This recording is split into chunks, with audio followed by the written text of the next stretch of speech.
Former Negros Oriental Governor Pride Henry Teves is facing charges for possession of illegal firearms and explosives. His elder brother, suspended Congressman Arnie Teves, is facing similar charges after firearms were found in his property. Pati ang mga inaresto ginigipit umano para idiin ang magkapatid na Congressman Arnulfo Teves at Pride Henry Teves. Pinapaamin po daw sila na yun nga, tulad ng sinabi ko, pinapaamin sila na Congressman Teves as well as Governor Pride were the ones who ordered them na ibaon yung mga alleged firearms na na-recover daw po. The spotlight is on another Teves after his brother, Congressman Arnulfo Teves, now former Negros Oriental Governor Pride Henry Teves, is on the defense. He's facing criminal complaints for allegedly violating RA 10591, or the Comprehensive Firearms and Ammunition Regulation Act. Where does he go from here? We have Pride Henry Teves tonight on the Chiefs.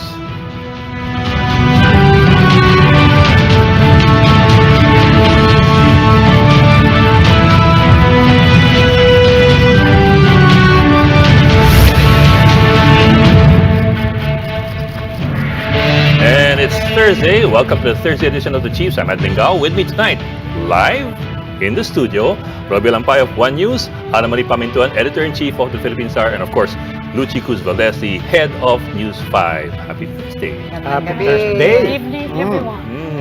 What's the big story? Well, binabantayan natin dahil yung mga teacher umaasa pa rin na baka daw pwedeng i-move nga yung summer vacation break. pabalik Summer sa summer. Parang kabataan natin gano'n, no? Para makapag-enjoy pati yung yung bata at pati mga teacher at naiinitan daw sila. Nakakatawa nga sa Cebu, di ba?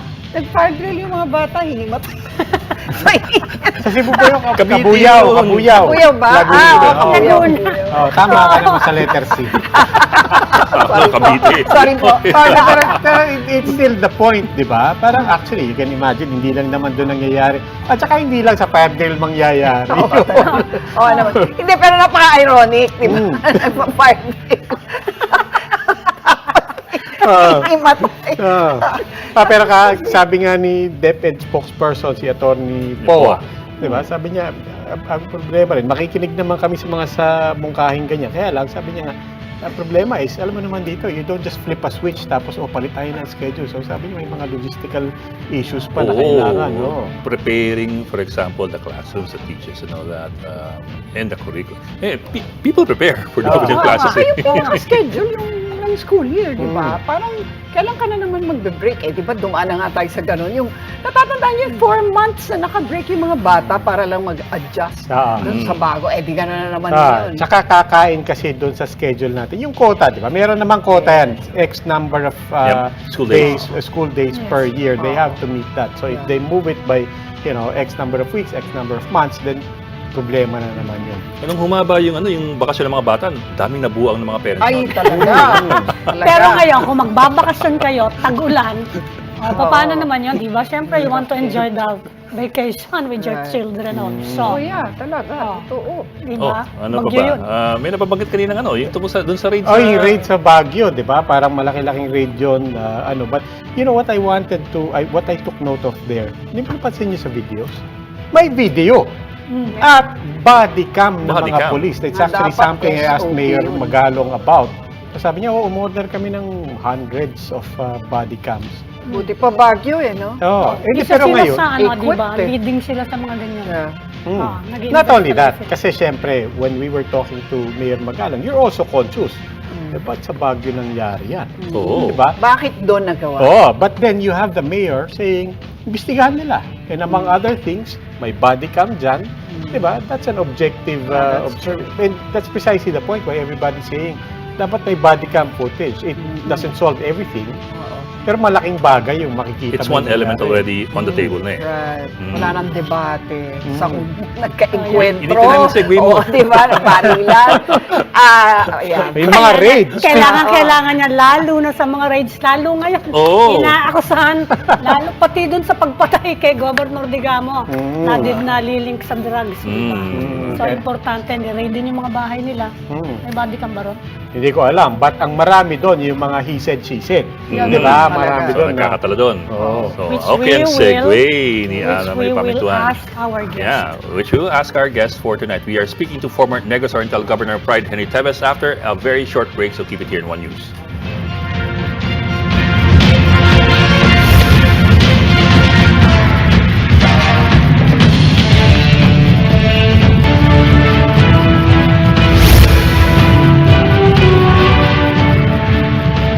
Welcome back to the Chiefs, and as promised, we have with us former Negros Oriental Governor Pride Henry Teves, who joins us now via Zoom. Good evening, Governor Teves, and welcome to the Chiefs. Good evening po. Good evening Good po. evening po. Yes, Ma'am Lucy, good evening, Pan. Governor And to the Teves, rest, Sir Roby, Ed, Sir Ami, good evening to all of you. gandang gabi po.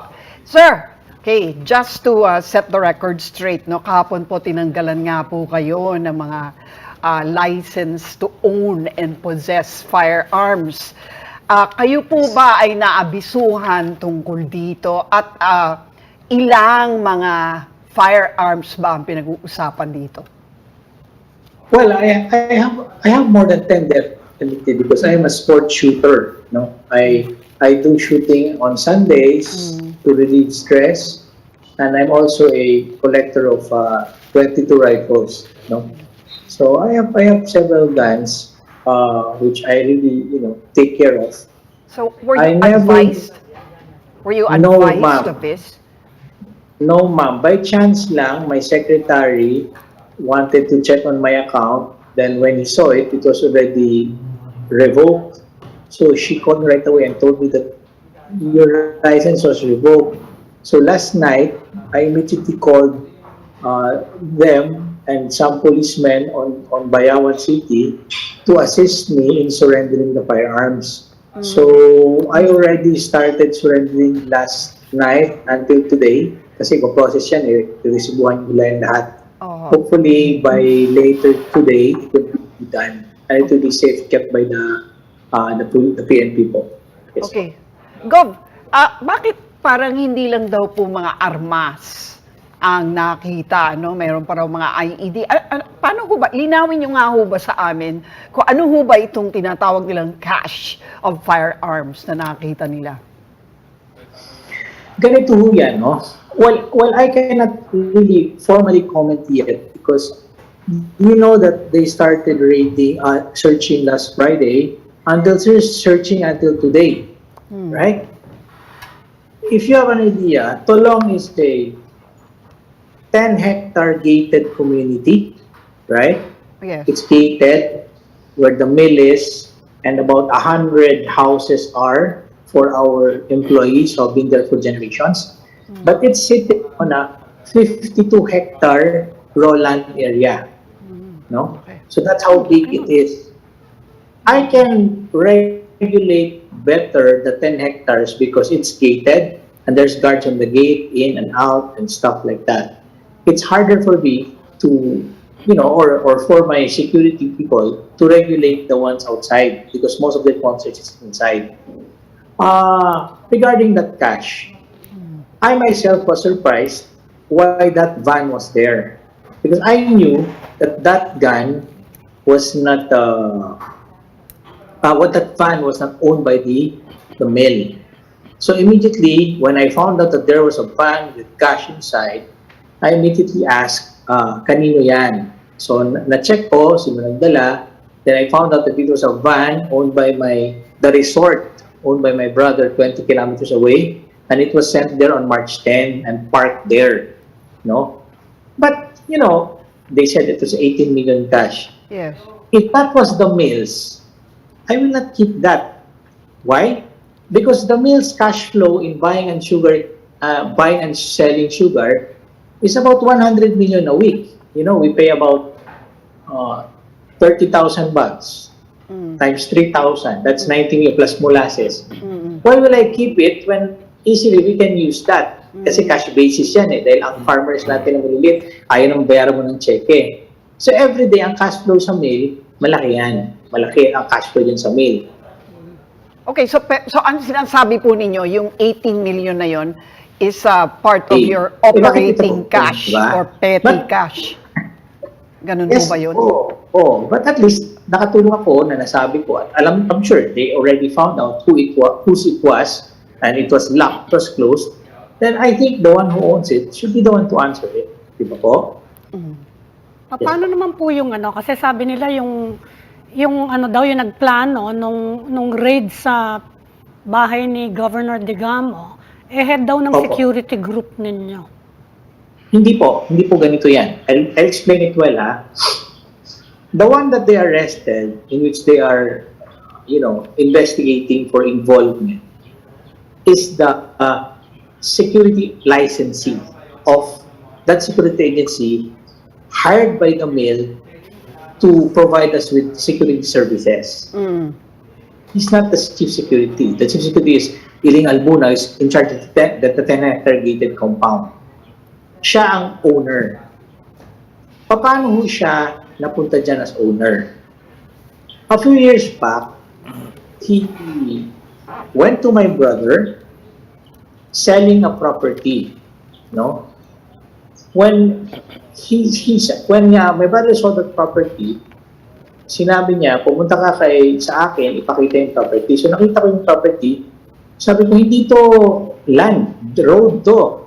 Yung road na yon was going to that mill, yung Tulong ngayon. Kasi dati ang gumawa niyan, lolo ko Pagkatapos binenta yan, hindi maganda yung takeover sa benta. Gusto namin i-reacquire. And because of the transaction na yung lupa nung Nigel na bili ng kuya ko, nagkaroon kami ng leverage para ma-negotiate. Okay. And because of that, we were able to get back the mill. Now, after that, my brother told me, I think you should give Nigel a favor so that he can get a decent living. So, coming from a policeman background, he wanted to offer security services and he applied for a license, no? So, once he applied for a license, I did that as a favor, as a return favor for the help. Kasi instrumental siya, di ba? In fact, some of our directors and owners have also security agencies. So they said, ibigay mo natin dito kasi nakatulong to nung pag-negotiate sa pag-acquire ng mill. That's how he started providing us with security services. And that is receipted every month. Depending on the number of guards that we employ from him, we pay him naman every month. Sir. So security agency to, meron bang separate kayong security group? Since you are a government official, entitled kayo sa state security, di ba? Mga police, meron din ba kayong ganung grupo? When I was mayor po, I had 2 securities at a time. Bali, 2 at a time. Then when I was governor, I also had 1. Then when I became a private citizen, for a time meron pa kasi humingi ako ng pabor kung pwede, I can retain dalawa-dalawa. But now, wala na po. I'm self-driven. I go alone. I have no security anymore. Sir, we understand what you're saying, the practical difficulties of securing, for example, a 50-hectare compound. But regardless of the practicalities, in the end, magiging cargo po ninyo kung ano mahanap sa inyong pag-aari. In the end, it still is your property, and of course, the presumption of many courts, I suppose, would be na you would bear responsibility for whatever is found in your property. So, how do you respond to that po? Ganito po, sa akin lang, no? Well, I am a non-lawyer. But sa nakikita ko, kahit ako, especially ang IED na yan, ako mismo, gusto kong malaman kung saan ang galing yung IED na yan at ba't napunta yan dyan. Bakit? Kasi delikado ang IED. Bakit? Kasi ako, biktima ako ng IED. Back in 2007, I almost lost my life. 7 other people lost their lives. I was 35 days in a coma. I took 7 months before I could walk again. And it took me 2.5 years and about 22 operations before they finished working on my body. And just to let you see, that was me then, when I was in a coma. That was me then. Okay na. It's no joke to be hit by an IED. I know how it feels. to be sitting there watching your clothes burn without you being able to stop it because you're too weak, and later your skin burning in front of you because you have no more energy to put it off. I know the pain, no? Dati pa nga ako, I question, bakit ako, bakit ako? But later on in life, I found out that it made a lot of changes in me. It made me a better person, tumaas ang pasensya ko, nag-iba ang perception ko sa buhay. Kaya ako mismo, gusto kong malaman kung saan galing ang idea yan.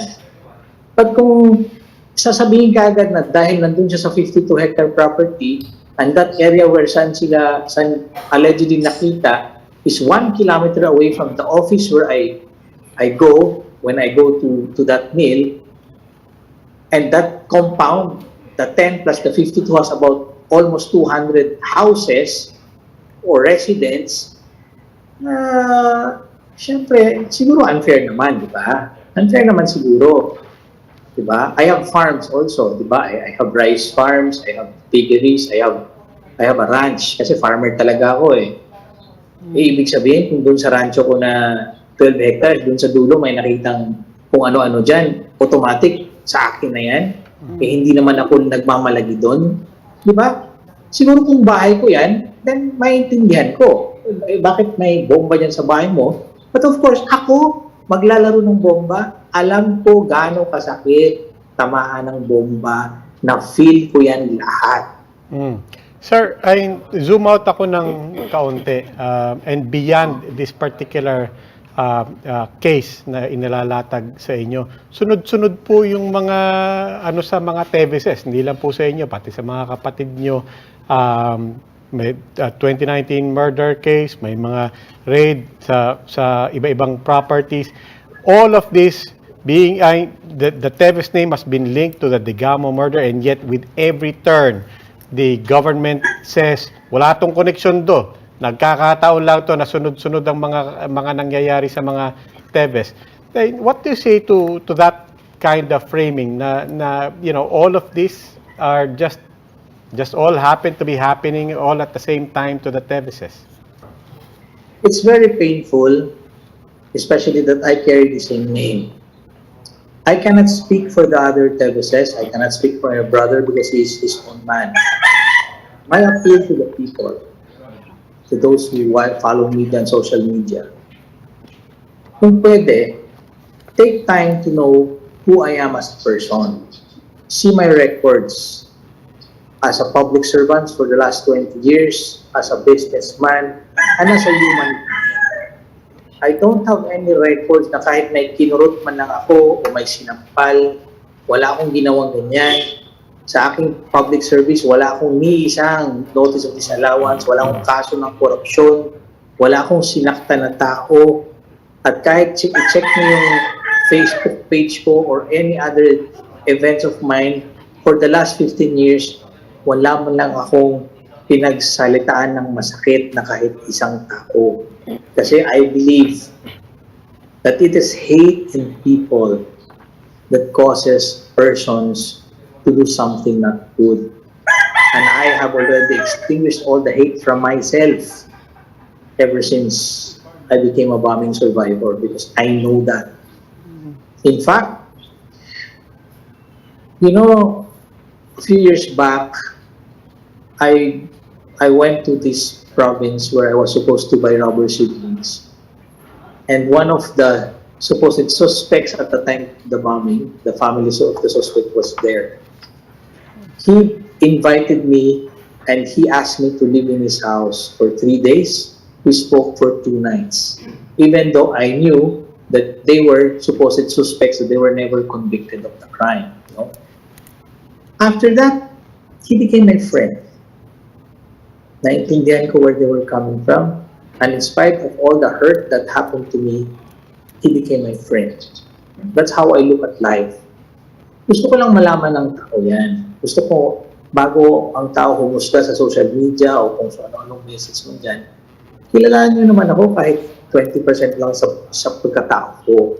Para malaman nyo, anong klaseng tao kong namuhay sa buong buhay ko at paano ako naging example para sa mga anak ko, how I work hard to be a good example to my children who of course now are doing very well and doing very straight. I have a doctor son in Manila who is a summa cum laude and a #2 board medical passer and is doing very well. I have another child who is a pilot that is doing business. My wife is a simple homemaker. And I have a younger daughter who is still in school. I try my best to be a good example to them. Hindi ako pwedeng mag-live ng double life na ganito ako, kunyari mabuti at hindi pala. Hindi. Sir, I cannot take that for my whole lifetime. Gov, here's how it looks to those outside of your life who don't know anything much about the Teves family, no? Kayo po ay idineklarang gobernador, Yes. pero natanggal nga po kayo sa pwesto dahil nabilang daw ang mga boto nung Nuisance Ruel candidate. Degamo, na ang suspetsa po tuloy ng lahat ay kayo po ang nagpatakbo sa nuisance candidate na yon, at kaya nga po kayo po ay na-unseat, no? Kaya kayo po ang tawagin na nating the usual suspects. Kayo, kapatid ninyo na si Congressman Teves. That's how it looks to us. How do you dispel the notion that you are indeed somehow connected to the Degamo murders? That you, in fact, I mean, your brother has been tagged as a mastermind. I will tell you the history. Governor Degamo and I were the first ones who were really friends. Si Arnie much later yan. Ako una. I was board member, he was a councilor. Then I supported him together with my grandfather who was the head then to be PCL president. We were together in the board, provincial board. When I ran for congressman, my slot in the board, he took it and he became a board member, later on vice governor and governor. Then when Gary ran, I supported Gary. Arnie decided to support him. Sila naman ang nagkasama. But we remained cordial. We remained very cordial to each other. We remained in communication. 2019 election, a few months before, I was supposed to run. Then Congressman Alvin Benitez said that can you decide not to run against each other? I met Governor Degamo with Alvin Benitez. Governor Degamo told me, 2022 ka na lang kasi may term pa ako eh. Tatapusin yung term ko sa 2022 buka na. Then sabi ko, okay, para walang gulo, I'll do that. I will not run in 2019, I'll run in 2022. Then 2022 came, ayun, then it will happen. I ran for governor, but apparently, legally, meron pa daw siyang one more term. No, that would be from 2010 kasi up to 2023. Akala ko at 22, akala ko 12 years na okay na. Sabi hindi, pwede pa rin ako. So kaya doon kami nagka-laban. But yung laban naman makikita mo naman sa aming exchange, no? It was cordial. When I was proclaimed, when I was supposed to do Capitol, nag-usap pa kami. Sabi niya sa akin, "Bay, nara ko hangyo mo. Commit ko, promise me." Yun sa Mambay. If my protest will be on my favor, will you step down? Sabi ko, no questions asked. You know me, I'm a man of my word. If I say this, I will do it. Just give me an hour to pack up my things.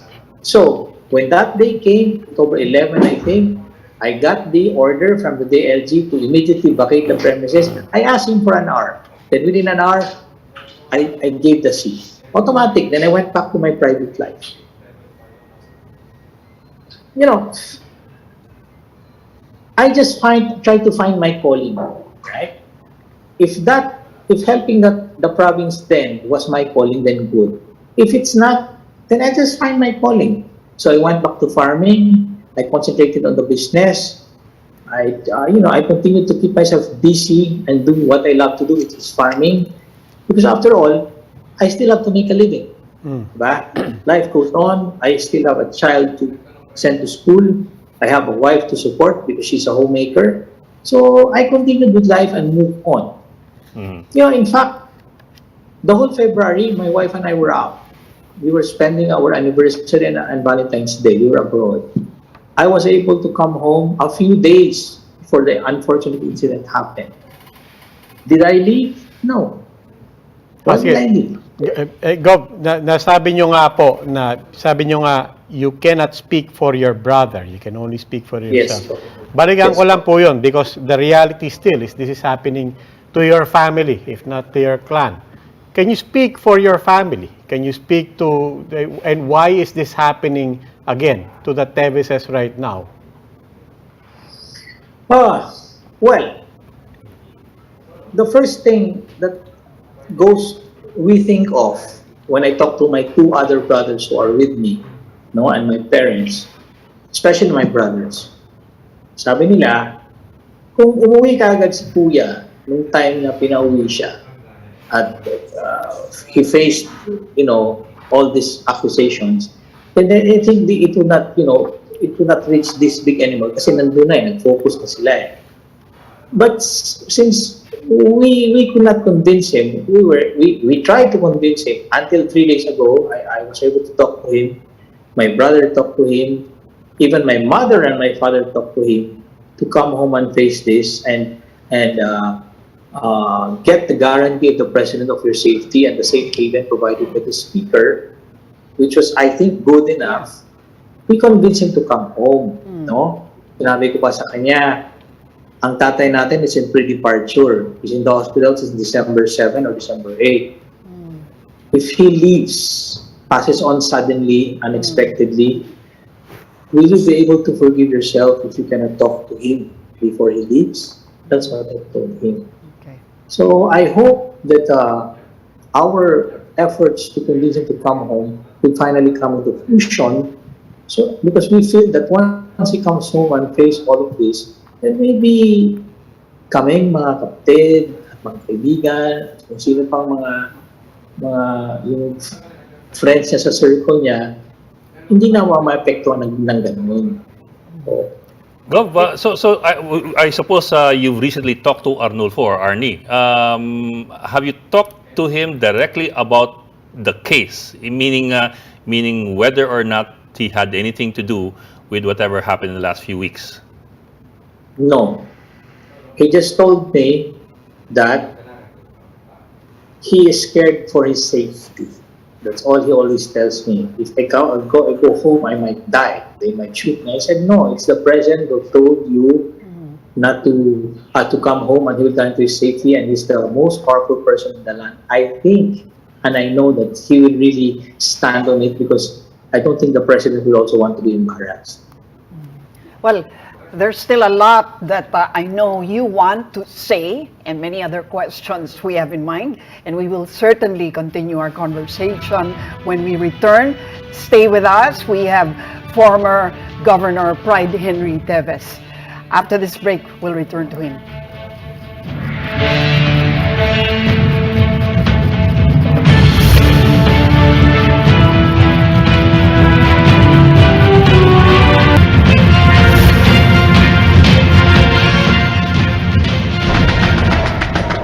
The Justice Department is now considering Negros Oriental Congressman Arnie Teves as a potential mastermind in the slay of Governor Ruel de Camo.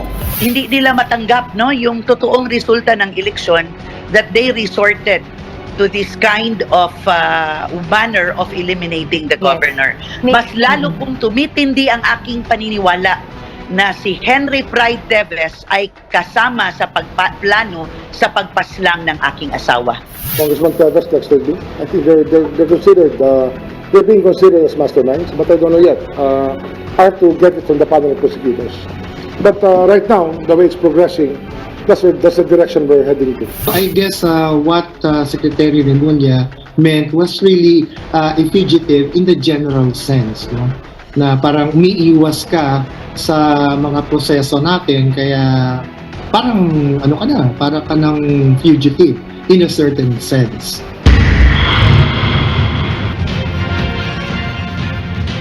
Welcome back to the Chiefs. We're still speaking with former Negros Oriental Governor Pride Henry Teves. Governor, we understand na you want to clear your name, lalo na at medyo dinidistansya nyo yung yourself from your brother. Dahil medyo matindi yung focus ng mga tao sa kapatid nyo. Pero sinasabi nila, well, in particular si Justice Secretary Crispin Remulla, there are actually at least 3 or 4 na masterminds in the killing of Digamo. At dahil nga sa circumstances, lahat ng mata nakatingin sa inyong dalawang magkapatid actually dahil sa mga nangyari in the previous months. And ang sabi, medyo matindi yung mga akusasyon na lumalabas, ano? Sabi ni Secretary Remulla, mukhang nililink daw yung grupo responsible for the killing with the criminal organization engaged in illegal gambling, assassination, at pati yung asawa ni Governor Digamo, sabi niya, mukhang ang asawa niya napatay, merong hit contract involved na ang binayaran 50 million. Ano pang masasabi niyo sa mga ganong akusasyon? Yes, una-una, it is but natural, as you said, that the circumstance will always make me a portion of interest because I was the direct political opponent during the last elections. Political lang naman, hindi personal yan . Secondly, that's why I decided to open myself up. I made a waiver for the government to check on my possessions, my cash balances, my bank accounts, transactions, who I paid, who gave me money, and all my records, aking communication, phone logs, messages, emails, and everything, para ma-check nila. Hindi naman ako nagdi-delete ng mga ganun . Para ma-check nila lahat kung sino ang mga kausap ko, sino ang mga katransaksyon ko at lahat. At kasi kung sasabihin mo na illegal gambler ako, then you would definitely see monies there that are not supposed to be there. Diba? Oo, makikita mo yan. Makikita mo rin yan sa lifestyle ko. Kung ano ang pamumuhay ko, magkano ang bahay ko, saan ang bahay ko, kailang pinagawa, may mga bago ba akong nabili na sa tingin nyo, hindi ko dapat kaya. Mga ganun, makikita mo naman yan . Now, basic para sa akin is, as a non-lawyer, why don't people or why don't investigators check on my records? Kasi, di ba, kung buong lifetime mo, kahit isang charge, hindi ka man lang na-charge ni isang malfeasance or minor charges, then suddenly out of this world, when you're already 50, you become, a crazed murderer, terrorist. Parang imposible naman yatang mag-change ka ng ganun. Di ba? They can check on my records. How did I fare on the board?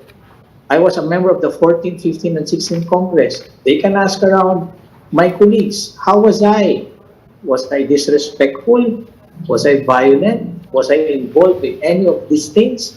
I believe character of a person, shall be, a big thing to really know if this person is capable of doing things as horrible as this or not. Sa akin, lawyer ako . Of course, on the legal side, the lawyer that I hired should take care of that. But for me, as a person, I ask, the public to research on me, myself as a person, para makita nila. Babalikan ko lang yung yung head ng security ng sugar mill na sinabi ninyo.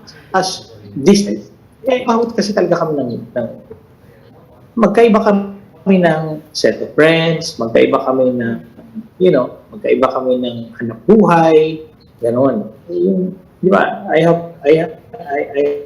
have my own, business. I have my own way of living. He has his own. Kaya, hindi ko dinidistansya sa sarili ko. Ganun lang talaga. Opo. He has different beliefs. I have different beliefs.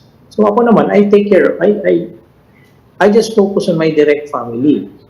Kasi siya naman, sarili din siyang pamilya. Sa kanya rin discard yun. How we, it becomes an example to them.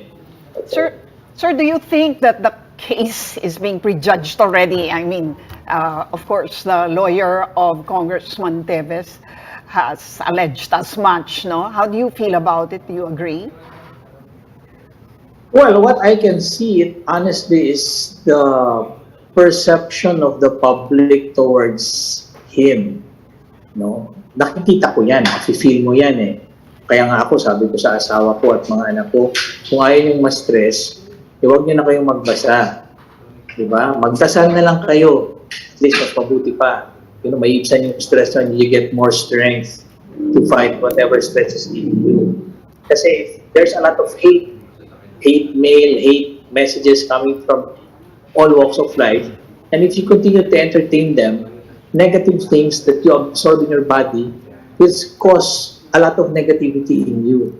So ako, I'd rather, kung ganun man lang, I'd rather, close off those negative messages. Just concentrate on improving myself and praying and meditating so that, whatever trials that come my way, I will have the spiritual and the strength, the mental strength to face it. Okay.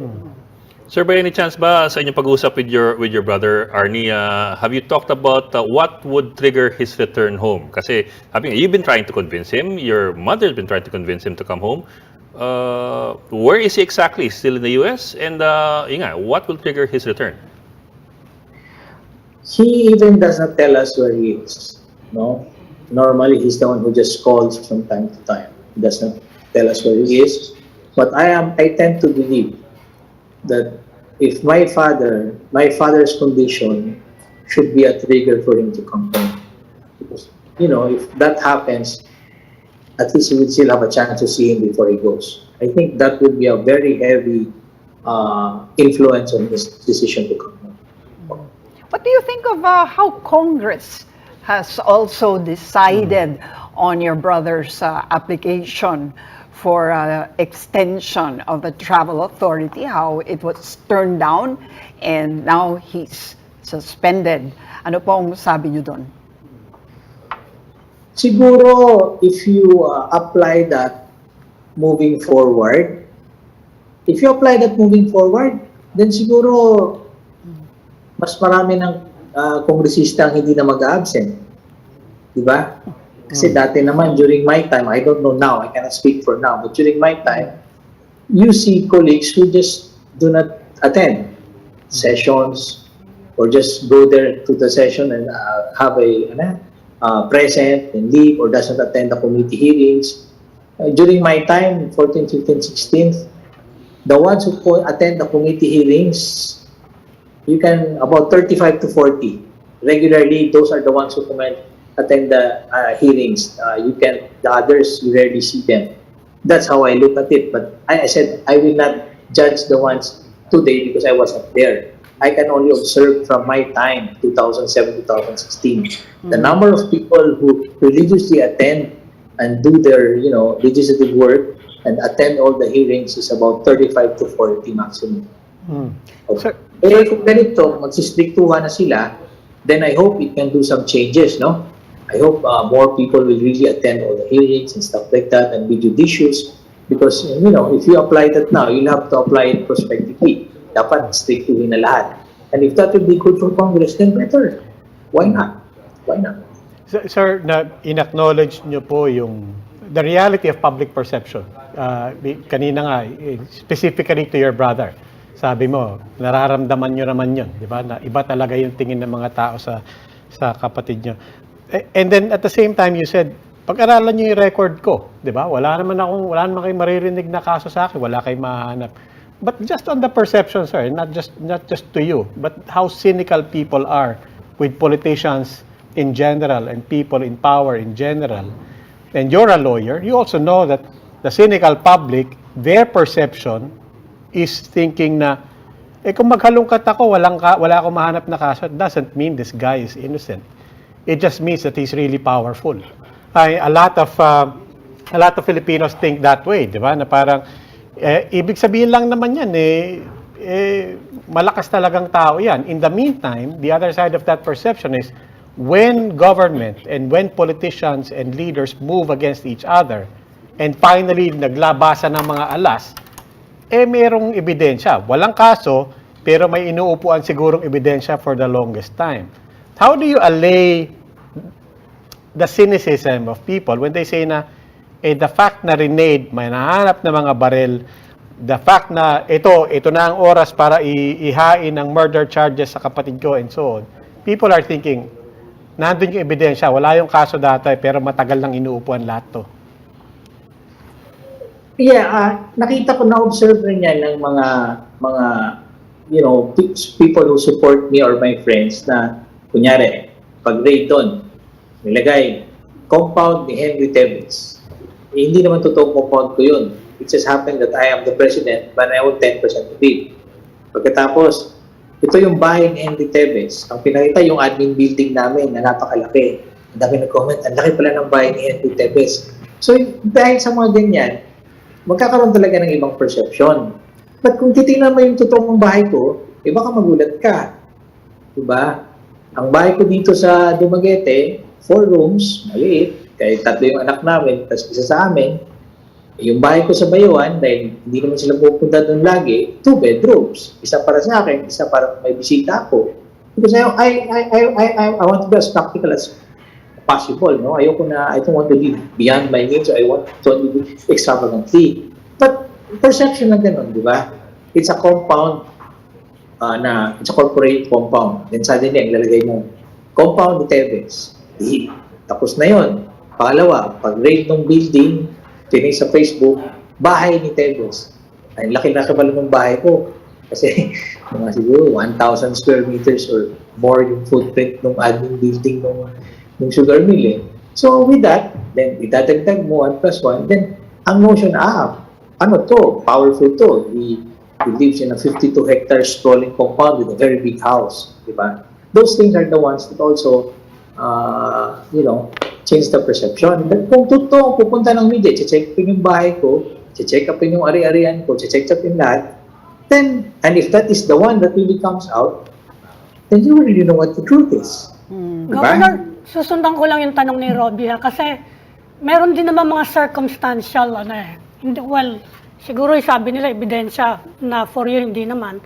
Pero yung tatlong ng raid doon kay Ladigamo and the driver, nahuli kasi sila sa Bayawan, where you were the mayor before you ran for governor, tapos yung isa pang suspect na gunman na doon din napatay sa Bayawan, kaya nga sinuspinde yung buong police force ng Bayawan.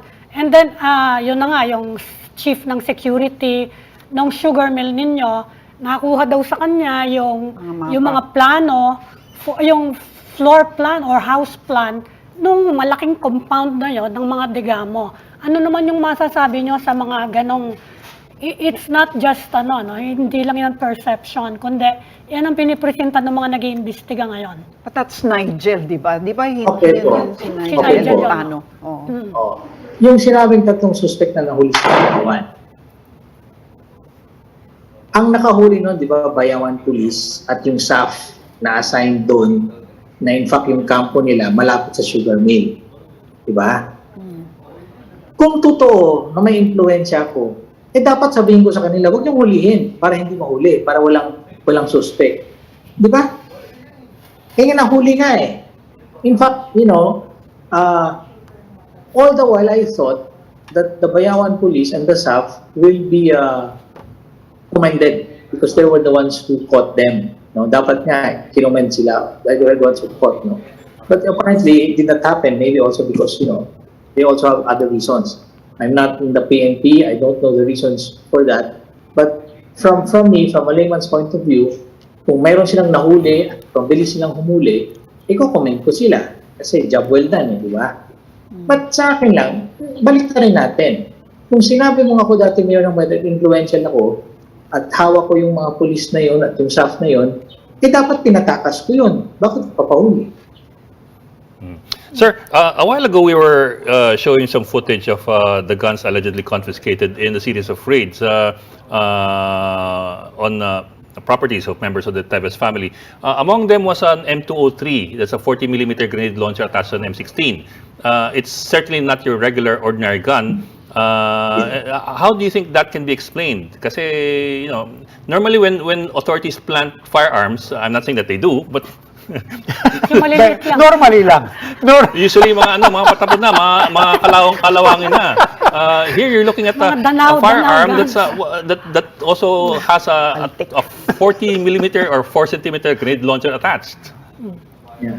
High power. Well, again, my lawyer, Attorney Fortune, told me, do not officially comment on that until I see or the raid is finished, because, once the raid is finished, then he will have to check on how the raid was conducted, the raid, where exactly in the compound was seen, right?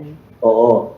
Because, kung saan niya nakita at kung paano niya nakita, that's something that it's the legal team or the legal minds who will decipher that.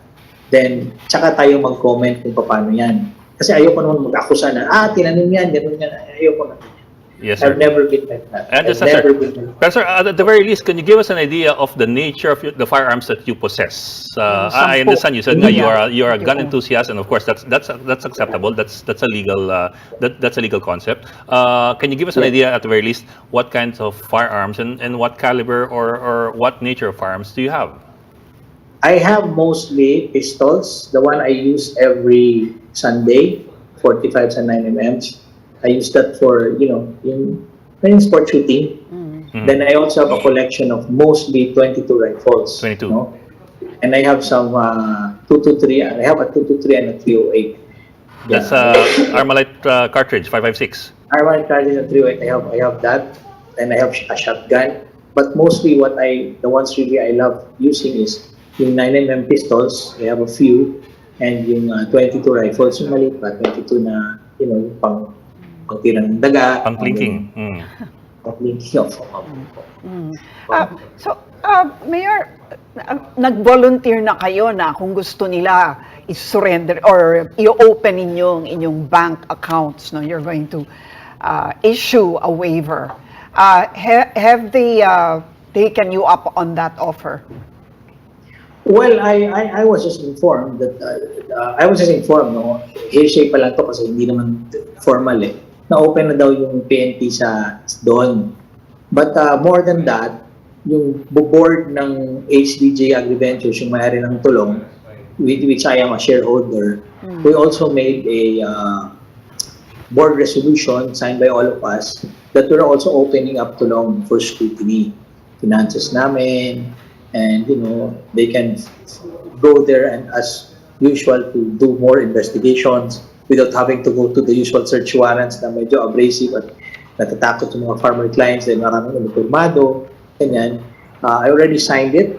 The other directors who are here signed it. It was sent to Manila, I think this morning, for the directors living in Manila to sign it.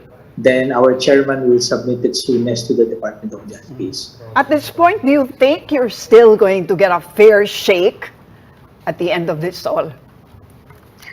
Ma'am, no matter how imperfect our country or our government of our society is, it is our responsibility as Filipinos and human beings to do our share to try to make it as perfect.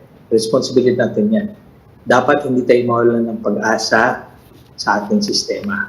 At kung may mali man, dapat gumawa tayo ng ating sariling hakbang in our own small little way to make it better. Governor, na-designate ngayon si Speaker Martin Romualdez as caretaker of the 3rd District. Anong nakikita niyong political future ng clan ninyo ngayon, ng mga Tebes as politicians? Una, I'm happy if it's the Speaker himself because the employees of the congressional office, who also used to be my employees then and are his employees now, are so wary about what will happen to them. And I told them that hindi naman mawawala yan dahil kahit masuspend si Kuya, the Congress will never allow na yung services niyo mawawala kasi ang tao kailangan yan. I'm happy for that. But as far as our political future, ngayon na nga, yung asawa ko medyo, nasa harap ko ngayon, medyo parang nakatingin na straight sa akin eh. Sumabang tingin sa'yo. Enough po. I've suffered enough in my lifetime. Yung nag-recuperate ako, siya yung nurse ko kasi nurse siya eh. akala namin after my bombing incident, tapos na yun. Sabay ito, ngayon naman, ganito. Parang sabi niya, tama na. Let's live quietly so that we can also enjoy each other's companies together with our children and future grandchildren. Sir, if you don't mind, sir, I know it's far ahead pa in the future, pero what are your plans, your political plans, especially given this context, itong nangyayaring ito? What's next for you politically? For example, 2025. Well, of course, there will be a new leadership definitely, no? Right now, it's Governor Reyes, but I understand that it's also very, very sick. That's what I know. So if he will not make it up to 2025, then there will be another governor again. That's how I see it, no? Kung si Governor Sagar Maria, then that will be the new leadership. Then sa amin naman, no? Of course, I don't think Arnie or his children will have anything to do with politics in the next maybe 10, 15 years or maybe more. While people still see me as a leader here, marami rin naman akong mga mayor dito na magagaling na pwede naman sila rin ang mag-take ng cudgels. And I can take life slower because I'm enjoying my life now before this incident happened. I enjoy farming, I enjoy being with my cattle, I enjoy being in my farms, in my rice fields, in my cane fields. I enjoy that very, very much. And I enjoy traveling. And now I have all the time to travel with my wife. No? So, I guess, if I can hurdle this, I'll take a long rest. A long, long rest, which I really need. You mean, sir, you're skipping 2025? Most probably. Yes, po. Okay. All right. Thank you very much, former mayor and governor, albeit short-lived, Negros Oriental, Henry Pride Teves. Maraming salamat po. Thank you, sir. Thank you.